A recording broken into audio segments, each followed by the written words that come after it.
So, hello students, very welcome to all of you in this new video session. Dear students, last video session में हमने solution के preparation के बारे में discussion किया था। सोल्यूट को जब सॉल्वेंट में डिसॉल्व करते हैं तो सोल्यूशन बनता है और सोल्यूशन की फिजिकल स्टेट हमेशा सॉल्वेंट की फिजिकल स्टेट पे डिपेंड करती है। यहाँ तक हमारी बात हो गई थी। आइए आज हम लोग इस वीडियो सेशन में ये समझने की कोशिश करते हैं कि जो सॉल्यूशंस होते हैं वो कितने टाइप के होते हैं। लेकिन इससे पहले कि हम लोग सॉल्यूशन के टाइप समझें, सबसे पहले थोड़ा सा रिकैप कर लेते हैं जो हमने पीछे समझा हुआ था। दो इम्पॉर्टेंट पॉइंट हैं जिनका डिस्कशन हमें पहले कर लेना चाहिए, थोड़ा समझ लेना चाहिए और उसके बाद हमें आगे की तरफ चलना चाहिए।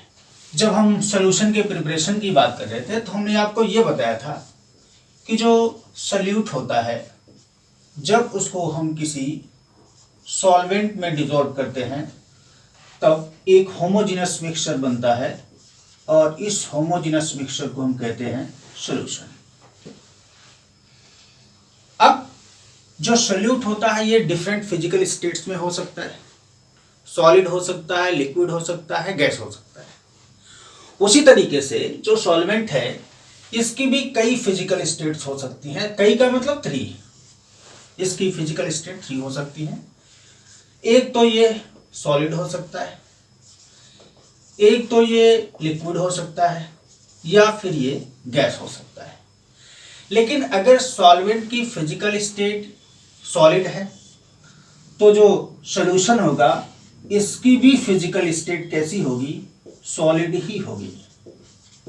और इस तरह का जो सॉल्यूशन बनेगा उसे हम लोग सॉलिड सॉल्यूशन कहेंगे। अब चाहे इसमें आप लिक्विड डिसॉल्व करिए, चाहे सॉलिड डिसॉल्व करिए, चाहे गैस डिसॉल्व करिए, लेकिन ये जो सॉल्यूशन है ये कहलाएगा सॉलिड सॉल्यूशन। उसी तरीके से अगर सॉल्वेंट की फिजिकल स्टेट लिक्विड है तो सॉल्यूशन की फिजिकल स्टेट भी लिक्विड होगी और ये जो सॉल्यूशन बनेगा इसे हम कहेंगे लिक्विड सॉल्यूशन।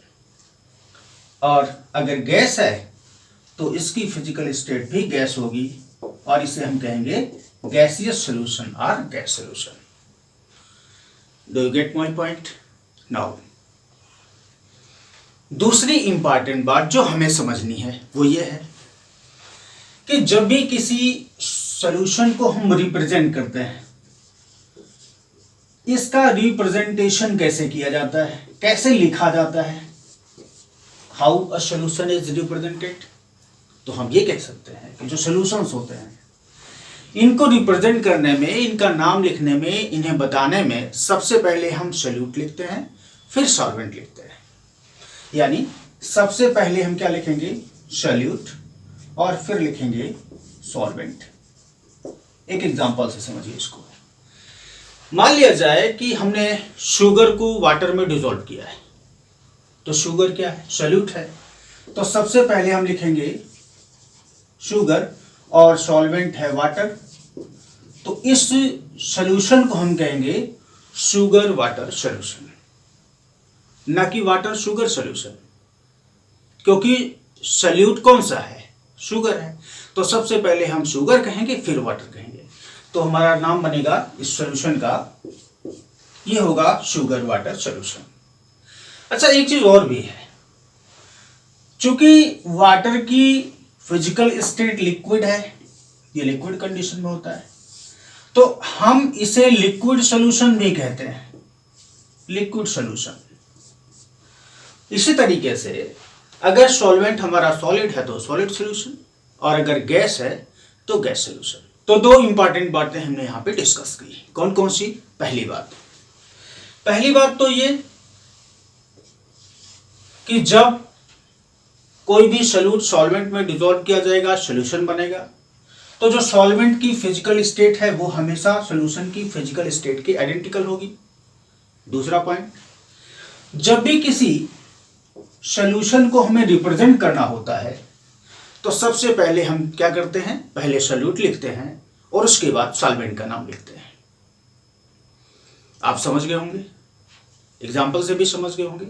तो ये दो चीजें हैं, दो इंपॉर्टेंट बातें हैं जिनको हमें सबसे पहले समझ लेना है, इससे पहले कि हम लोग टाइप्स ऑफ सॉल्यूशन को डिस्कस करें। तो अब आइए समझते हैं कि इस दो फैक्ट के बेसिस पे सॉल्यूशन कितने टाइप्स के होते हैं और उनके एग्जाम्पल्स कौन कौन से होते हैं, कैसे रिप्रेजेंट किया जाता है, इन सारी चीज़ों को हम लोग अब समझेंगे। तो आइए इसको देखते हैं।